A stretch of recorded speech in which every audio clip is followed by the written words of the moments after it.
بالعقل ورفع درجتهم بالعلم أشهد أن لا إله إلا الله خالق كل شيء بالقدر وأشهد أن محمدا سيد النبي وخاتم الرسول اللهم صل وسلم على سيدنا محمد وعلى آله وصحبه ومن تبعه إلى يوم القيامة أما بعد فقد قال الله تعالى في القرآن الكريم أعوذ بالله من الشيطان الرجيم بسم الله الرحمن الرحيم يا أيها الذين آمنوا أطيعوا الله وأطيعوا الرسول وأولي الأمر منكم فإن تنازعتم شيئا فردوا إلى الله والرسول إن كنتم تؤمنون بالله واليوم الآخر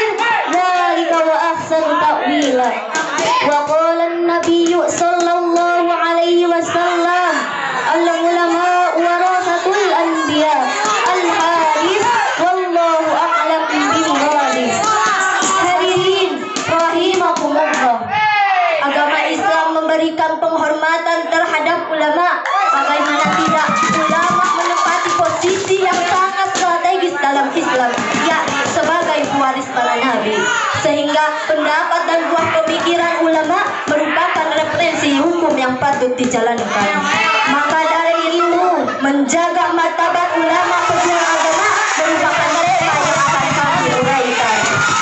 Hadirin rahimahumullah, sebuah pendapat mengatakan bahwa para ulama wajib ditaati peninggal Rasulullah sallallahu alaihi wasallam, sebagaimana firman Allah dalam Al-Qur'an surah An-Nisa ayat 59. A'udzu billahi minasyaitonir rajim. Bismillahirrahmanirrahim. Ya ayyuhallazina amanu athi'ullaha wa athi'ur rasul wa ulil amri minkum fa in tanazatum fi syai'in farudduhu ila Allahi war rasul in kuntum tu'minuna billahi wal yawmil akhir dzalika wa ahsanu ta'wila. Surahul Azim, yang artinya, wahai orang-orang beriman, taatilah Allah dan Rasul Muhammad dan ulil amri di antara kalian. Yang demikian, jika kamu berbeda pendapat tentang sesuatu, maka kembalilah kepada Allah atau Al-Quran dan Rasul atau sunahnya, maka yang demikian itu lebih utama bagimu dan lebih baik akibatnya.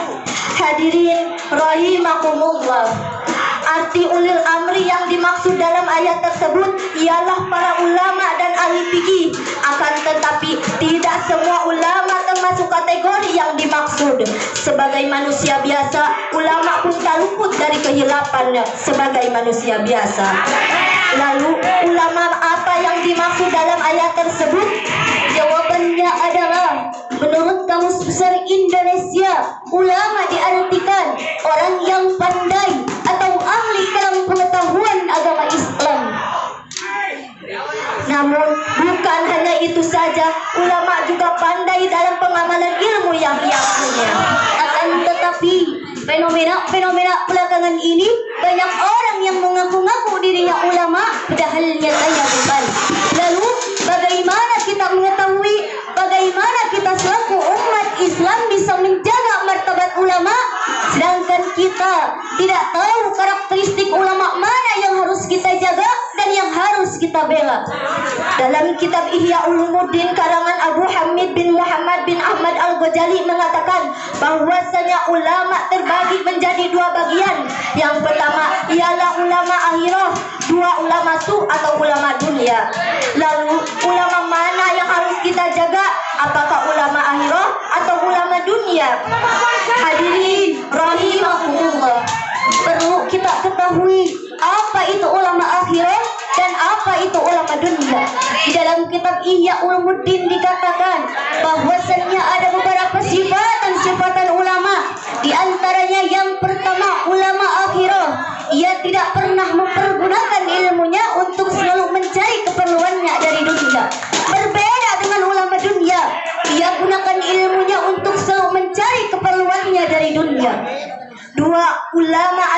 ialah ulama yang menjauhkan dirinya dari pemerintahan sultan-sultan ataupun raja-raja. Sebagaimana hadis berkata, sirarul ulama'i alladhi ya'tunal umara wa hiyarul umara alladhi ya'tunal ulama'i. Ulama yang paling baik ialah ulama yang menjauhkan dirinya dari sultan-sultan ataupun raja-raja. Begitupun sultan yang paling baik ialah sultan yang mau mengunjungi ulama. Hadirin rahimahumullah, dari sebagian ciri tersebut dapat kita lihat mana ulama yang harus benar-benar kita jaga dan mana ulama yang harus kita ikuti fatwanya. Mengapa demikian? Di dalam hadis At-Tirmizi mengatakan, al-ulama warasatul anbiya. Ulama ialah pewaris para nabi. Jika kita menghormati para ulama, maka kita juga menghormati para nabi. Tapi jikalau kita memusuhi ulama, membenci ulama, maka kita juga memusuhi dan membenci para nabi. Maka sudah jadi kewajiban bagi kita selaku umat Islam harus menjaga ulama, menghormati ulama pejuang agama, supaya menjadikan ciri kecintaan kita kepada Nabi dan Sang Ilahi Rahman. Hadirin rahimahumullah, dari uraian di atas dapat kita tarik kesimpulan bahwasannya kita selaku umat Islam wajib hukumnya membela ulama akhirah yang mementingkan urusan agama, mementingkan urusan akhirah, bukan mementingkan urusan dunia atau nafsu belaka. Maka dari itu, marilah kita sama-sama menjaga ulama, menjaga martabat ulama pejuang agama demi tegaknya Islam di muka bumi ini. Karena tak akan ada orang yang pandai di dunia ini melainkan diajarkan oleh ulama. Hadirin rahimahumullah, sekian dari kami. Mohon maaf apabila ada kesalahan. Unzur ma qila wa la tanzur man qala. Wassalamu alaikum warahmatullahi ta'ala wabarakatuh. Waalaikumsalam warahmatullahi wabarakatuh.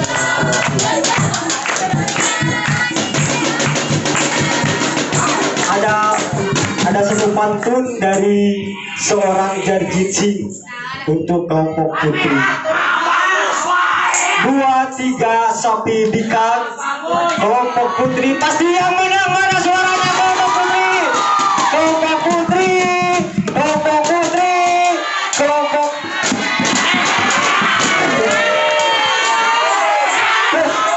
Sekali ini kurang kompak kelompok putri, tolong kalian kompak. Tolong kalian kompak, buktikan bahwa kalian lebih baik daripada kelompok putra. Siap? Siap tuh? Siap tuh? Siap tuh? Kelompok putri, kelompok putri, kelompok putri pasti menang. Kelompok putri. Siapa yang didukung?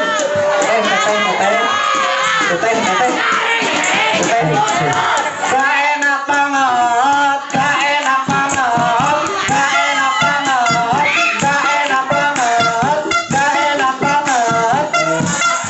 Aku nuhun mengarim tina sadaya tujuanan.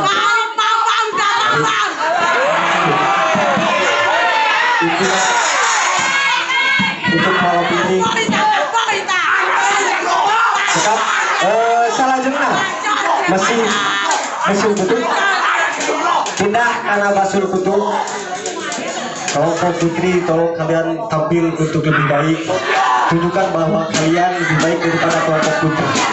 Kita panggil selanjutnya masih dari kelompok putri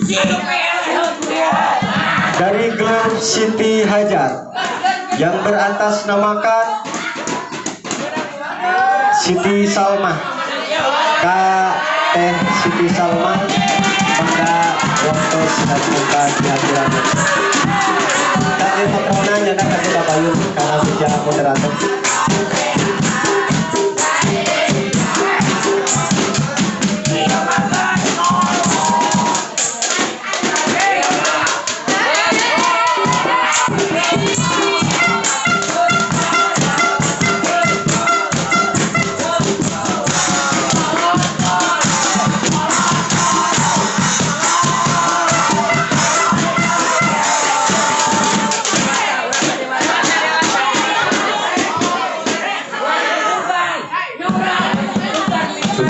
dari